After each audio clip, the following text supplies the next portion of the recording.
that works too. Yeah. Um, but I know I identify as a Hindu, and I have a lot of friends that identify as Christian or Jewish, and all of these different religions and groups have certain traditions or rituals they go about throughout their day, or just like holidays and Yeah. just like customs that are ingrained in their belief and that they're raised with.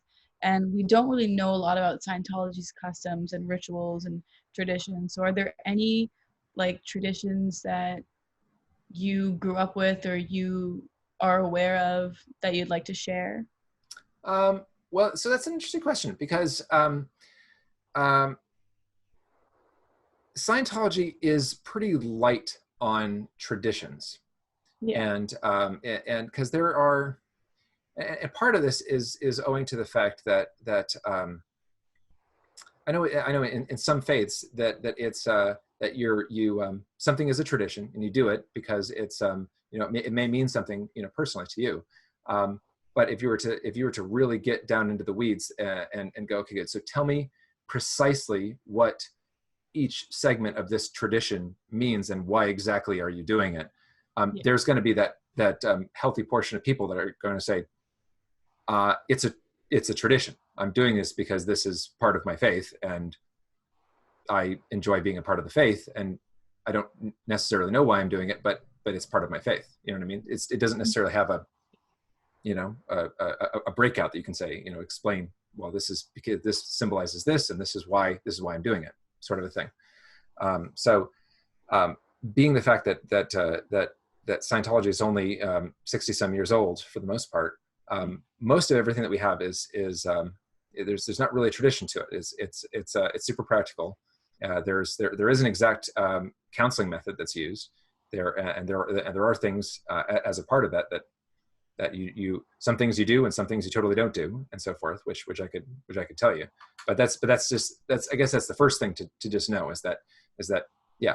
I mean, another thing to know is that there are plenty of things that I have about Scientology that I've only heard on the internet, which are associated with it. That things like that we have something to do with aliens or something like that. Like, sorry, isn't a part of it. You're looking for the alien thing. You're gonna have to find a different tradition because we're gonna disappoint you when it comes to aliens. We really don't have sufficient amounts of aliens in our traditions. So. So good. So there's that. So, but in terms of things that are done, there's really, I guess you could say, three main parts to what the things that are done as being a Scientologist. One of those is the study of books. So that there's a series of books that make up kind of the core of the religion. And one thing you should also know is that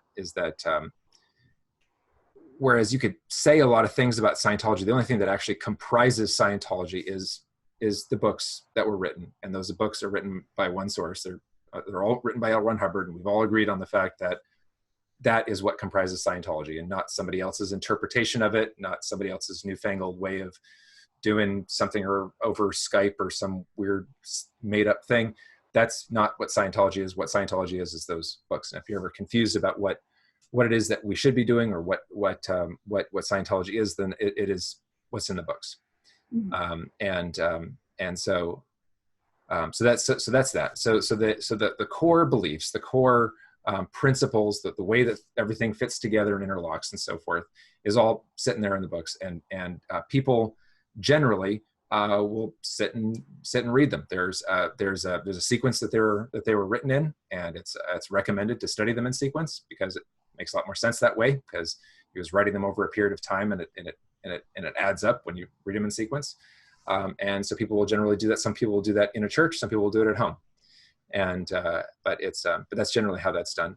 There are extension courses that go along with those too, so that you can study along and kind of have an opportunity to check your understanding of it and be able to go back and forth with somebody and say, good, well, I understood this out of it. And somebody say, well, you may want to have a look at that again. Maybe that word doesn't mean what you think it means. Go ahead, Yeah. visit your local dictionary and and sort of a thing. But that's one piece of it, is that study. There is another class of study which is done exclusively in a church. There is in every Church of Scientology there is an academy, and that's where the actual doingnesses of Scientology is taught. So all the counseling techniques, but also things on how to administer, how to other related things that have to do with administration. L. Ron Hubbard wrote a lot of stuff about organizational administration, and it's really workable, and it's found its way kind of unknowingly into a lot of the parlance that people kind of use even these days. Saying Scientology stuff without even realizing it. I don't know if you've heard people talking about, I wear a lot of hats in my organization.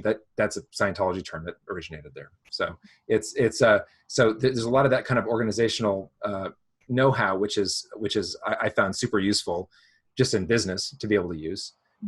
You can see some of the books behind me, those green ones with the colors on them. Those are all administrative volumes back there. But those are courses that are done in a church as well.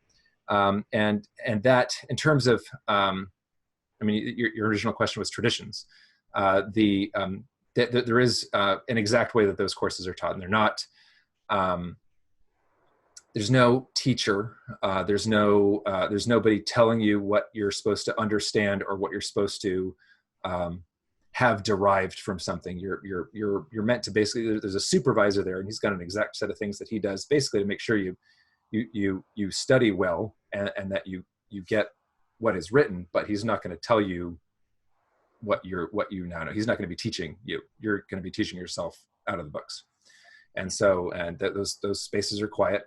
Those spaces are not, there's no interruption of an academy. You don't come in there buzzed or something like that and sit down. There's no alcohol, no drugs, none of that while you're studying. And but there's a lot of also practical practice that's done in those academies as well, and that's the reason why that's done in a church, is because there's people who are trained in this to be able to make sure that you know how to do it.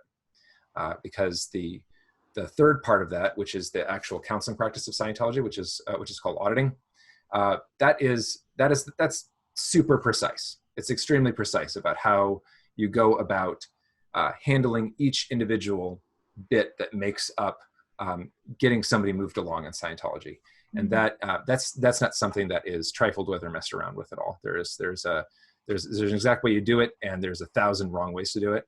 And that's not messed around with at all. And so, and the ways in which those auditing sessions are supervised, the ways in which they're corrected, that's all very codified as well. And that's a huge reason for having a fully incorporated, well-run, well-staffed, well-trained Church of Scientology. Is really, a lot of that comes down to organizing around being able to get people into an auditing session and having that auditing session successfully delivered. Because if you screw it up and you don't do it right, you're not going to get the intended result. And then people are going to be like, I came in here to handle this, and it's still not handled. So, my doggo wanted in on the conversation. So that's something that's very important. And so in terms of when you get trained on how to do it, and the staff members who do it, and the staff members and how they are trained, and then how they are continuously kind of kept corrected and doing it right, basically, is also a huge part of really the religious practice. It's because of how exact that route is, because you're taking individual subjects and pieces of things that could be things that a person wants fixed in their life, and you're going about really methodically addressing it to that person's satisfaction. And that's something, obviously it's a person's whole life, and that's something you don't want to mess up. It's not something you want to do half-assed. You don't want to just say, well, let's kind of phone it in. This is somebody's life. If their whole life they're like, a serial adulterer, and they would rather not be, you don't want to mess around. You want to do it right. You want to do justice by that, and make sure that if they got something they need fixed, then you Mm. you, you fix it. So